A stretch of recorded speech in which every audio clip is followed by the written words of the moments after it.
प्रिय विद्यार्थियों, online class में आपका हार्दिक स्वागत। मैं डॉक्टर ओमपुरी स्वामी, सहायक आचार्य भूगोल, राजकीय महाविद्यालय भीनमाल। बीए पार्ट प्रथम वर्ष का जो द्वितीय प्रश्न पत्र है भारत का भूगोल, इसमें प्राकृतिक वनस्पति के अंतर्गत वर्तमान में जो वनों का विनाश हो रहा है उसके क्या कारण हैं और सरकार उसके लिए क्या उपाय कर रही है या वनों के बचाव के लिए क्या क्या सुझाव दिए गए हैं, उस पर चर्चा करेंगे। वनों का विनाश यानी वनोन्मूलन कहते हैं, जिसको डेफॉरेस्टेशन कहते हैं। वनोन्मूलन कई प्रयोजनों को पूर्ण करने के लिए किया जाता है। यद्यपि वन विनाश प्राकृतिक कारकों से भी होता है, किंतु मानवीय क्रियाओं की गतिशीलता तीव्र एवं लंबी होती है। अतः स्थानीय, प्रादेशिक तथा विश्व स्तर पर वन विनाश के निम्न प्रमुख कारण हैं। पहला कार्य है या पहला कारक है या पहला कारण है वह कृषि कार्य। भारत में विगत 2 दशकों में लगभग 35 लाख हेक्टेयर वन भूमि को कृषि भूमि में परिवर्तित किया जा चुका है। कृषि कार्य हेतु वनोन्मूलन की सर्वाधिक दर उड़ीसा में है, जबकि कुल कृषि क्षेत्र के संदर्भ में स्थानांतरित कृषि का अनुपात उत्तरी पूर्वी राज्यों में असम, अरुणाचल प्रदेश, मिजोरम, नागालैंड, मेघालय तथा मणिपुर में है।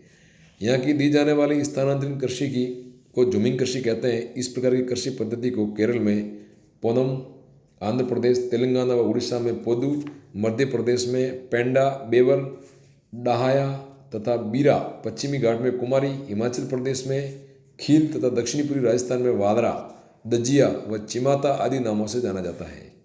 इस प्रकार कृषि कार्य करने से वनोन्मूलन होता है, वनों का ह्रास होता है।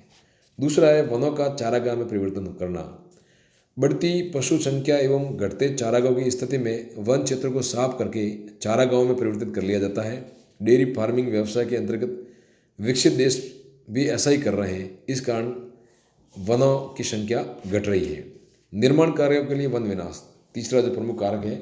सड़क निर्माण, आवासीय निर्माण, रेलवे लाइनों आदि के लिए भी वनोन्मूलन किया जाता है। विगत 3 दशकों के दौरान भारत में सड़क निर्माण के लिए 73,000 हेक्टेयर, उद्योगों के लिए 14.6 लाख हेक्टेयर तथा अन्य कार्य में 99 लाख हेक्टेयर वन क्षेत्र को साफ किया गया है। बहुउद्देशीय नदी घाटी योजनाओं तथा छोटे बांधों के निर्माण के लिए भी वृहद स्तर पर वन विनाश किया गया है, जबकि कुछ भाग जलमग्न भी हुआ है। अकेले नर्मदा सागर परियोजना तथा टेहरी बांध परियोजना में लगभग 50,000 हेक्टेयर तथा 3600 हेक्टेयर वन क्षेत्रों का विनाश किया गया है। इस प्रकार वनों के ह्रास का ये तीसरा महत्वपूर्ण कारक था। चौथा कारक है घरेलू एवं व्यापारिक उद्देश्यों हेतु वन विनाश। व्यापारिक स्तर पर लकड़ी काटने का कार्य करना, कागज एवं लुगदी उद्योग का निर्माण करना, दिया सलाई निर्माण करना, इमारतें बनाने में, पुल व रेलवे के डिब्बे बनाने में, नावों के निर्माण आदि कार्यों में भी वन का विनाश तीव्र गति से हो रहा है। पांचवा प्रमुख वन विनाश का कारक है वह है खनिज खनन के कारण भी इसका ह्रास हो रहा है। खनिजों के खनन हेतु वनों को साफ किया जाता है। व्यापारिक स्तर पर किए जाने वाले खनन के दौरान तीव्र वन विनाश होता है। वन विनाश के उपरांत खनन करते हैं तथा खनन हेतु वृहद खड्डों का निर्माण किया जाता है। इस प्रकार का ह्रास भारत में पश्चिम बंगाल, झारखंड, उड़ीसा, मध्य प्रदेश, छत्तीसगढ़ तथा उत्तराखंड में खनन के लिए वनोन्मूलन हो रहा है। अगला कारण है वनों में अग्नि लगना एवं जीवी कारकों द्वारा वन का विनाश। जीवी कारकों द्वारा भी वन का विनाश होता है, जिसमें पालतू जानवर तथा शुष्क जीवाणु प्रमुख है। जानवर स्वतंत्र विचरण करके वनों का विनाश करते हैं, जबकि सूक्ष्म जीवाणु जैसे दीमक, कीट आदि विभिन्न प्रकार के हानिकारक प्रभाव डालते हैं। इसके अलावा वनों में कई बार प्राकृतिक कारकों से, बांस आदि के आपस में टकराने से अग्नि लग जाती है और आग लगने से भी वन जल के लाखों हेक्टेयर क्षेत्र खाक हो जाते हैं। तो ये भी वन ह्रास के प्रमुख कारक हैं। इन प्रमुख जो 6 कारक हैं, इसके कारण जो वनों का ह्रास हो रहा है, इसको बचाने के लिए या वनों के विकास के लिए, वनों को सुरक्षित करने के लिए वन संरक्षण के कुछ महत्वपूर्ण सुझाव निम्न प्रकार दिए जा सकते हैं। वन काटने और वृक्षारोपण की दरों में अनुपात होना चाहिए। लगाए गए वृक्षों का उस अनुपात या उस समय तक दोन आरंभ न हो जब तक कि वो पूर्ण परिपक्व न हो। दूसरा, वन संरक्षण हेतु प्रमुख सुझाव ये है, वनों की आग से सुरक्षा की जानी चाहिए। कैंप फायर, शिखर आग तथा माचिस आग से सुरक्षा की जानी चाहिए। इसके अलावा वृक्षों की चयनात्मक कटाई की जानी चाहिए। ईंधन के लिए वनोन्मूलन नहीं किया जाए, वरना अन्य वैकल्पिक स्रोत उपलब्ध कराए जाए। घरेलू उपयोग हेतु इमारती लकड़ी के स्थान पर कुछ वस्तुएं वैकल्पिक वस्तुओं से निर्मित भी उपयोगी करना चाहिए।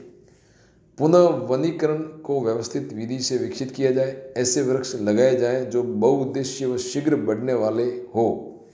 बहुउद्देशीय वृक्षों के अंतर्गत बागवानी विकास को बढ़ावा दिया जाए।